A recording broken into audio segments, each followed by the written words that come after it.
Over the years, the Final Fantasy franchise has been rife with massive cuts during development, and from what we know, it hasn't been too uncommon for entire concepts to just disappear into thin air, or to just simply be repurposed for use later down the line in other games or spin-off titles or even movies.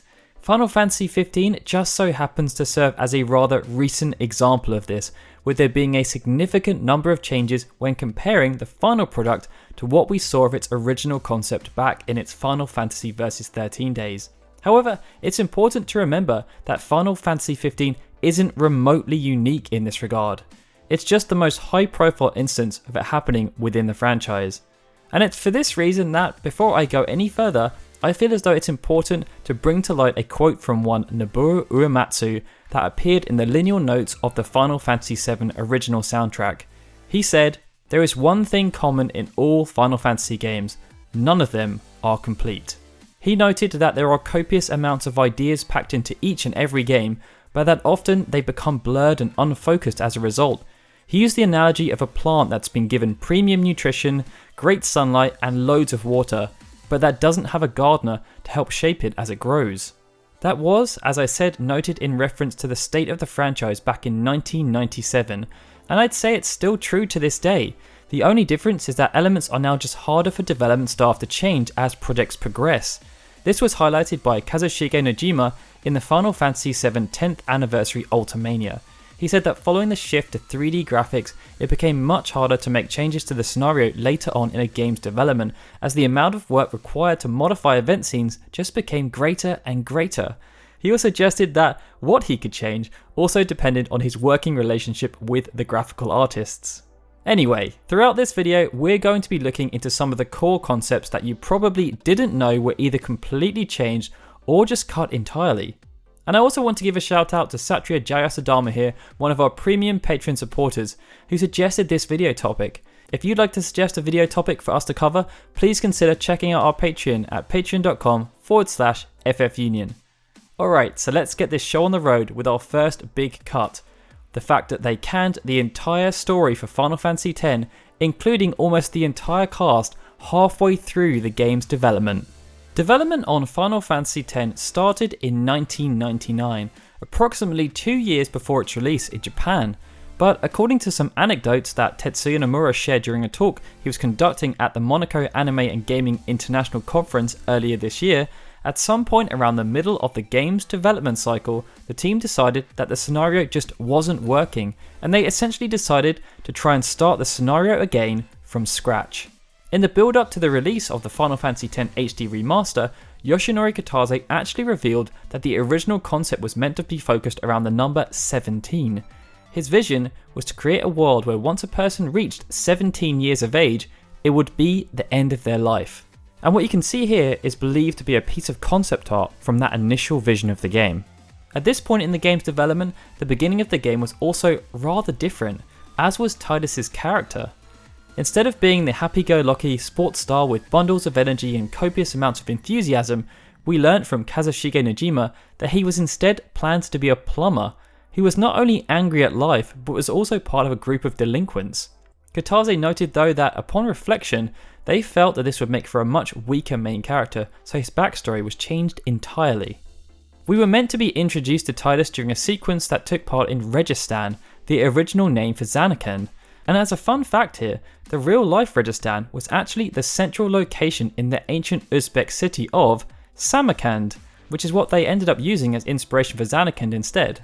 Anyway, at this point in development, they'd created quite a few characters, and they were left wondering what to do with them all when they decided to start again. It's therefore presumed that the characters who appeared in this piece of concept art alongside Tidus were indeed real characters at some point. However, ultimately, the decision was made to cut the vast majority of the characters, with only Tidus and Yuna being retained for the new, revised script.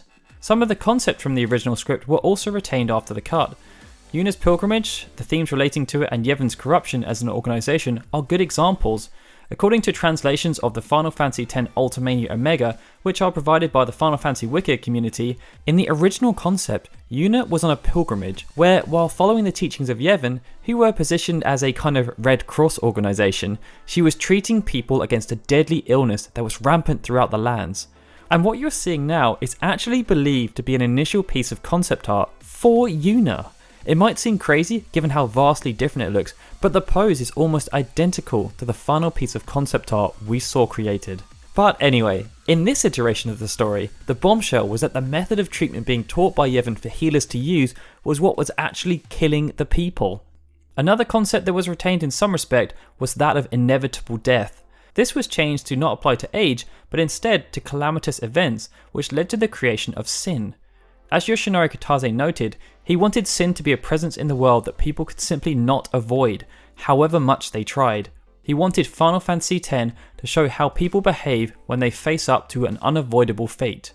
The age concept is also still there in spirit, as while other characters like Wakka, Riku and Auron have rather varied ages, Tidus and Yuna retained their ages from the original concept. They are both still 17 years old. Next up, we have the fact that Hades was supposed to be the end boss for Final Fantasy IX.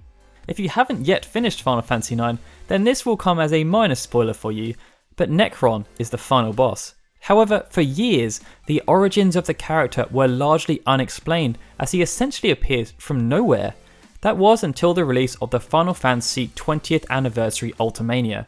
In File 1 character book, we learned that Necron is essentially awakened by Kuja's fear, despair and hatred. His objective is to destroy the crystal and end all life in order to create an existence without the fear of death. However, due to his flimsy role within the story, it shouldn't be too surprising to learn that Necron wasn't actually supposed to be the final boss of Final Fantasy IX. It was instead planned to be Hades, at least at one point in time. This was revealed in the Final Fantasy 25th Memorial Ultimania, where concept art was released to show Hades in place of Necron during the final battle. And it does make sense, as there are some consistencies with Hades' design throughout the story. You'll notice that he has a bunch of eyes decorating his chair and staff, which are very similar to eyes on the Invincible airship, which is of Terran design, and the structures around Pandemonium, which is also in Terra. Anyway, during the time of its release, there were rumours that the ending segment of Final Fantasy IX was somewhat hashed together at the last minute, and during an event called Square Media Tour 2000, which took place in Tokyo a few months after the Japanese launch of Final Fantasy IX, IGN asked the developers point blank if this were true. Kazuhiko Aoki, who was an event designer on the game, didn't exactly confirm the rumour, but he did state that while the concept remained roughly the same, they did change the ending 7 different times. It's likely that the Hades to Necron switch was one of these changes, and that's why we've included this particular change within the list. In itself, it might not seem too huge compared to the others, but it's more what it represents, the indecision that surrounded the ending of Final Fantasy IX and the direction they should go in. No one has ever officially said why they decided to ditch Hades in favour of Necron. However, fans have speculated that although Hades fits pretty well with the game's concept of life and death, that the addition may have essentially just been too real and literal, as he is of course a notable god of death. The addition of Necron allowed for something of a disconnect from the overall concept. But Hades did remain in the game as a super secret optional boss who uses a rather apt move called Doomsday. He can be found in Memoria, and upon defeating him, you can gain access to his synthesis shop. Third on the list, we have the fact that the initial concept of Final Fantasy VII was about a detective in New York City. Yep, the initial concept for Final Fantasy VII was rather different from the game that went on to become one of the most famous games and lores of all time. When discussing the initial concepts of the game, which were being drafted way back in 1994, both Yoshinori Kitase and Tetsuya Nomura have revealed that things were rather different from the game we ended up with. As Nomura shared when speaking to Polygon, famed Final Fantasy creator Hironobu Sakaguchi had decided on setting Final Fantasy VII in New York City during the year of 1999. It would focus on an organisation who were trying to destroy macro reactors, and a character called Detective Joe would be investigating them and trying to ultimately prevent them from blowing up the city. There were a few characters being concepted at this time, but one of them was a freedom fighter who eventually ended up turning into Cloud Strife, the game's main character. Kitase also shared in an interview with Famitsu for Final Fantasy VII's 15th anniversary, which was kindly translated by thelivestream.net, that Hideo Kramer was originally created for use in Final Fantasy VII. However, the development of Chrono Trigger had run into some significant trouble, and work on Final Fantasy VII halted so that key staff members such as Kitase, Nomura, and even Uematsu could move over to assist, creating a rather unique ensemble cast. Many of these members actually went on to create a rather wacky dream ending to the game. Anyway, when they returned to work on Final Fantasy VII following the release of Chrono Trigger, Kitase was installed as director, and together with Nomura, they decided to rethink the plot from scratch as opposed to using Sakaguchi's outline as they had done for the previous 6 games.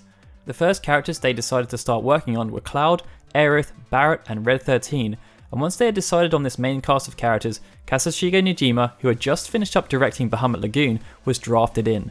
His role was to essentially work with the various creative minds on the project to create a coherent narrative that would incorporate the elements that each staff member wanted to see. As a fun fact here, they actually announced that Final Fantasy VII was in development at the same time as they revealed that they were switching from working with Nintendo to working with PlayStation, and they did this via a TV commercial. Anyway, the process of essentially starting things from scratch saw the concept for Adia Kramer shelved for later use in Final Fantasy VIII, and the idea of setting a game in New York City was also shelved, to be used later by Nomura in the Parasite Eve franchise. Whether it's an ode to Detective Joe or not isn't known, but there is a character in the final version of Final Fantasy VII called Joe. He's a master chocobo jockey who rides the black chocobo called Tio. You meet him when escaping from the Coral Prison, and he can randomly appear in chocobo races at the Gold Saucer. Next up, we have the fact that Final Fantasy XIII was supposed to be the first game to have downloadable content. We've now become quite familiar with the sight of downloadable content within Final Fantasy games, but once upon a time it was a rather alien concept for both fans and also the developers themselves. Final Fantasy XIII was meant to be the inadvertent guinea pig for this concept, but although downloadable content had been in production for the game, it was ultimately scrapped and never saw the light of day, at least in an official capacity. Years after the console release of the game, Final Fantasy XIII was released on the PC, and it was this act that allowed keen fans to sleuth in and discover some of the unfinished content that has been left within the game's code. It led to the discovery of the Seventh Ark, an area that was meant to be accessible by using the third warp gate inside the Orphan's Cradle, and it was meant to have optional battles with some kind of quest structure. Within the Final Fantasy XIII Ultimania Omega, it was revealed that due to the fact it was optional and not essential to the story, it was cut from the game towards the end of development so they could release the game much quicker. However, they then looked towards turning it into some kind of DLC. Yet around the Japanese launch of the game, they were naturally coy about this, as they had never done anything like it before and hadn't planned on actually releasing any downloadable content for Final Fantasy XIII. This was shown by statements from Motomo Toriyama, the game's director, a few months after the Japanese launch when he spoke to Silicon Era. They asked him about downloadable content for the game, and he replied by saying, "We really created this game as a full experience as packaged software.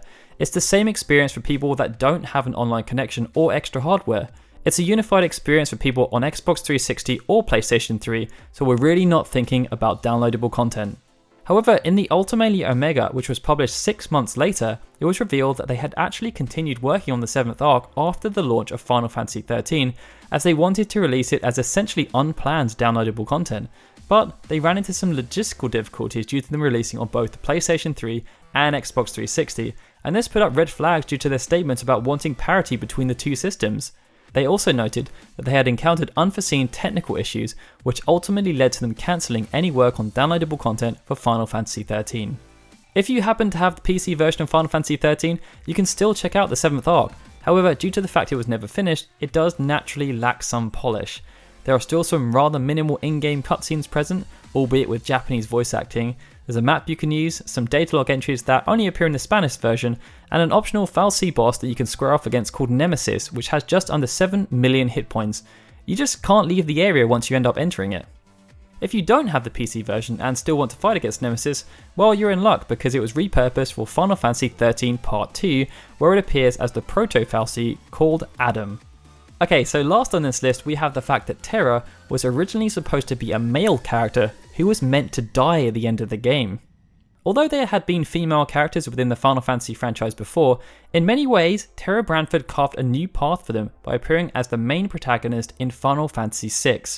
It's a path that has since been trodden by the likes of Yuna and Lightning, but it could have been a very different path had the developers stuck to initial versions of the game's scenario. Back in 1994, V-Jump magazine in Japan ran a monthly article called Final Fantasy Colosseum, and amongst other things, it featured development staff talking about character backstories and abandoned concepts. During the September and October editions, both Hironobu Sakaguchi and Soraya Saga took part, and they shared some interesting nuggets of information regarding the script of Final Fantasy VI. I should note here that we are very fortunate that Shiva Indis over at the venerable Final Fantasy community called Caves of Nash translated these articles. And for your reference, while Sakaguchi should be a rather familiar name to you, Soraya Saga might need some introduction. Her real name is Kaori Tanaka, and after working on the script for Final Fantasy VI, she then used a rejected concept for the original Final Fantasy VII to help create Xenogears. Anyway, they revealed that Terra was originally planned to be a half-Esper male character in his early 20s who would have a friendly rivalry with Locke Cole. However, after much deliberation, they decided to change Terra to be a half-Esper female character who was instead only 18 years old. Also, in case you're interested, here's a piece of concept art that Tetsuya Nomura actually created before the game released, which shows how Terra would have looked as a male character. Anyway, as you might expect, given how long ago this all happened and how difficult it is to source citable material from the 90s, there isn't much available with regards to why the scriptwriters felt the need to change Terra's gender. Meeple Lardicle on Game FAQs did another rough translation around 8 years ago that suggested it was because they felt Terra being female worked better with the story they were creating. In the same V-Jump article series, they also revealed that Terra was supposed to die at the end of the game by disappearing with the other Espers. However, they decided that this was too extreme as she had already asserted her human side. They therefore decided to change it so that she would instead just lose her affinity with magic, leaving only her human side behind. So yeah, these are some of the biggest known changes that have happened within the main series Final Fantasy games. Which one did you think is the most interesting? I mean, there are plenty of others out there, such as the similar story around how Fang was originally supposed to be a male character, but are there any you feel we missed out? Let us know in the comments below, and as always, if you enjoyed this video, please hit that like button and subscribe to our channel. And if you enjoy our content, please consider supporting us on Patreon. You can find out more information at patreon.com/FFUnion. We're extremely fortunate that these guys have already chosen to support us, and it would be great to see this number keep on growing. And as Satria did in this video, you can also suggest topics for us to cover in upcoming videos. Alright guys, this is Daryl signing out. I'll see you next time for more Final Fantasy videos.